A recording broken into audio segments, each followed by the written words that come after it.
Yo, what's going on, guys? Today we're going to dive into the world of personal branding and marketing yourself. And what better way to demonstrate this than the rise of the Kardashians and the Kardashian empire, from their humble beginnings to literally worldwide superstars with their own businesses, TV shows, you name it, they've done it. So let's see what valuable lessons that we can learn from their success. And if you're new to the channel, make sure that you hit that like, tap the subscribe, and hit the bell icon to stay up to date with all of the videos that we're pushing out.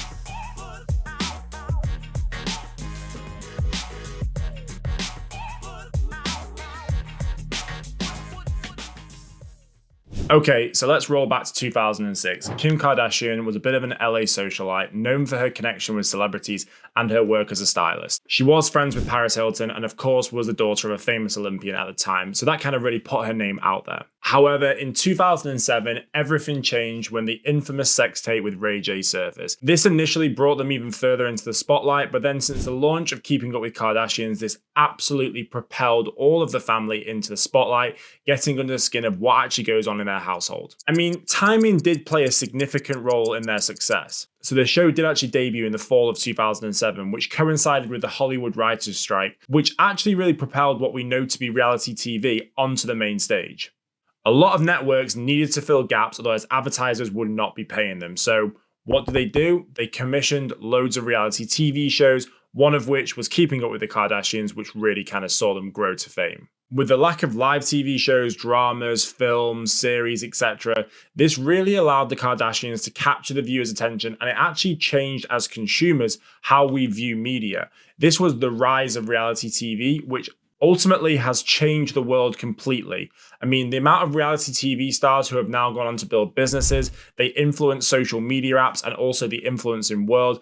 As an influencer marketing platform, we have seen the value that reality TV stars can bring and also the value that they don't bring.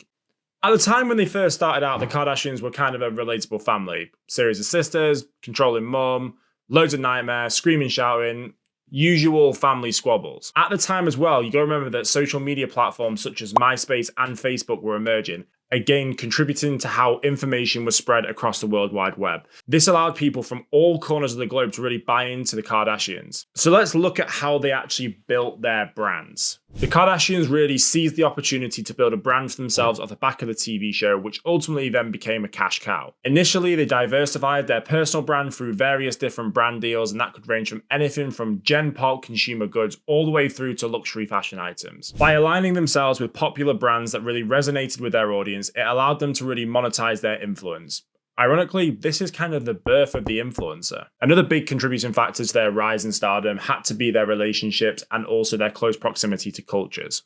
For example, Khloe's marriage to Lamar really connected them closely to the NBA, and then Kim's relationship with Kanye, which then ended up in marriage, which then ended up in more kids, and we all know the story behind that.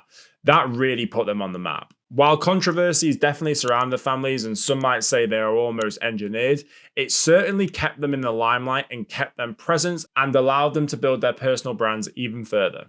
And some of these controversies have been pretty controversial, but the main thing is, it's kept them in the spotlight. Everything from the Beau Derek situation with Kim to the use of AAVE, lying about plastic surgery, unrealistic body standards, the huge age gap between Kylie and Tiger when they were dating, Khloe's bullying antics, Kylie and Jordan Wood's feud, Kendall's Pepsi scandal, and more recently the Astro World tragedy. The list kind of just goes on and on. These guys are constantly in the spotlight for something or another.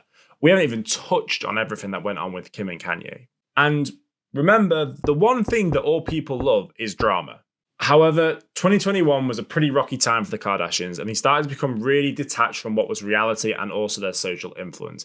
It actually saw them try not to use societal and cultural trends to actually leverage their influence and become a lot more normal. The Kardashians have constantly adapted and changed their times to make sure that they stay relevant and keep their brand on point. They embraced new platforms such as TikTok to engage with the younger generation, and have ventured into different areas such as Kylie's transformation into motherhood. This ultimately signaled her change in brand identity and moved away from the BBLs. Additionally, Kourtney's blended family with Travis Barker and then Kendall's ability to model, that the family is able to adapt and explore new opportunities. The one thing that has always been fundamental about the Kardashian family is Kris Jenner driving forward as their manager. She is literally one of the best businesswomen I have ever seen. She fundamentally knows how to play PR, play media, and make sure that everybody in that family stays relevant. No wonder they have become so successful. In the next video, we're going to explore how the Kardashians have built their brands and now what they're going to do in the future.